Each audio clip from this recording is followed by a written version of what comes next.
السلام علیکم ورحمۃ اللہ وبرکاتہ۔ المعالج سلسلے میں تیسرے ٹیوٹوریل کے ساتھ آپ کے سامنے ہے۔ مین سوئچ کو ہم نے کلک کیا۔ ہم نے اپنے اس سے پہلے ٹیوٹوریل کے اندر نیو پیشنٹ رجسٹریشن سسٹم ہم نے سمجھ لیا تھا کہ کس طرح سے ہم نے نئے مریض کا اندراج کرنا ہے۔ آج ہم دیکھتے ہیں کہ جو آپ کے پاس پہلے سے زیر علاج مریض ہیں جو آلریڈی رجسٹرڈ ہو چکے تھے، اب وہ مریض ریپیٹ ہو کر کے آتے ہیں تو ان کو اس فارم کے تحت آپ نے کام کرنا ہے۔ آپ نے یہاں پر اس کو کلک کیا اور جو مریض آپ کے پاس رجسٹرڈ ہو چکے ہیں ان سب کے نام یہاں ڈسپلے ہوتے رہیں گے۔ آپ نے جس بھی مریض کو، مثال کے طور پہ اپنے یہ بنت مجاہد ہے، وقاص ہے، مسز اکرم ہے، صبا ہے، کوئی نام آپ کو منتخب کرنا ہے آپ یہاں سے کر لیں۔ آغا مظہر کو ہم نے کلک کیا تو اس کا آ گیا کہ اس کو دل کی کمزوری تھی، 2 نمبر اس کی مزاج، 2 مرتبہ وہ آپ کے پاس ادویات کے لیے آ چکا ہے، اور اس کو جو دوائیاں دی گئیں وہ 10 دن کے لیے دی گئیں، اور اس کی 2 نمبر تحریک تھی جس وقت اس کو مرض دیا گیا نبض چیک کرنے کے اعتبار سے۔ اس کی رجسٹریشن کی تاریخ 11/8/2014 تھی اور اس کا PTR نمبر 5 تھا۔ یہ سن آف ابو آغا مظہر۔ اگر بعض اوقات ایسے مریض آتے ہیں جن کی ولدیت آپ کو معلوم نہ ہو تو ہم اس طرح سے بھی ولدیت لکھ لیتے ہیں، ابو عبداللہ لکھ لیتے ہیں، جو بھی لکھ لیں۔ یہ ان کی علامات تھیں، یہ ادویات دی گئیں، یہ فوڈ پلان دیا گیا ہے، اور ان کی جو فیس لی گئی وہ یہ لی گئی 2500 روپے۔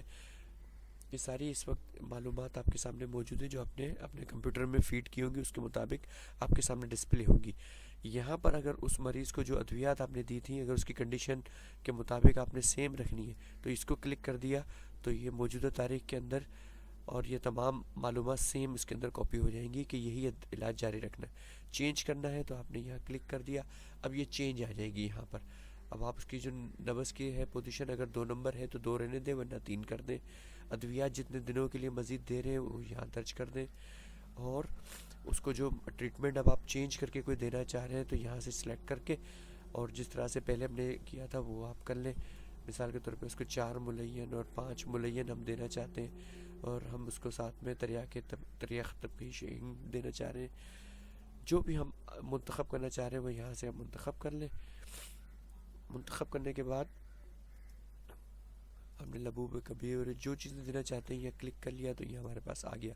اب آپ دیکھیں پہلے والے میں یہ سوئچ ہائی لائٹ تھا، یہ آف تھا، ڈم تھا، لیکن یہاں پر یہ ڈم ہے۔ اس کا مقصد یہ ہوتا ہے کہ جس فارم سے آپ آئے ہیں یہ ڈیٹا صرف اس فارم میں کاپی ہو، غلط جگہ کاپی نہ ہو جائے، اس لیے اس میں ایک آٹومیٹک سسٹم رکھا گیا۔ اب اس کو دبائیں گے تو یہ کلک نہیں ہوگا، اس کو دبانے پہ کلک ہوا اور ڈیٹا آپ کا یہاں کاپی ہو گیا، اور جب یہ کاپی ہو گیا تو اب آپ کے سامنے چیزیں آ گئیں۔ اب آپ نے فیس کا جو اندراج کرنا ہے وہ یہاں کرنا ہے۔ آپ کا جو پیشنٹ تھا اس کا نام یہ خود بخود سامنے نظر آ رہا ہے، اور یہاں پر آپ نے جو فیس لکھنی ہے وہ لکھ کے، اور جب سیو کریں گے تو اس کے کھاتے میں یہ دوبارہ جمع ہو جائیں گی، اور اس فارم سے خارج ہونے کے لیے آپ کے پاس یہ خراج ہے، اور اس فارم کو سیو کرنے کے لیے ہمارے پاس یہ موجود ہے۔ اس بٹن کو دبائیں گے تو ہمارے پاس جو لکھا ہوا ڈیٹا ہے وہ تمام کا تمام اس میں سیو ہو جائے گا۔ اس جگہ پہ ہم آپ مریض کی جب آپ کے آخری مرتبہ آپ کے پاس وزٹ کے لیے آ رہا ہے تو اس کی پوزیشن ضرور درج کریں، تاکہ اگلی مرتبہ وہ آپ کو یہ بتاتا رہے گا کہ مریض کی کیا پوزیشن ہے۔ اس کے ساتھ ہی ہم اس سافٹ ویئر ٹیوٹوریل کا اختتام کرتے ہیں۔ انشاءاللہ جلد ہی آپ کے ساتھ تیسرے ٹیوٹوریل میں حاضر ہوتے ہیں۔ السلام علیکم۔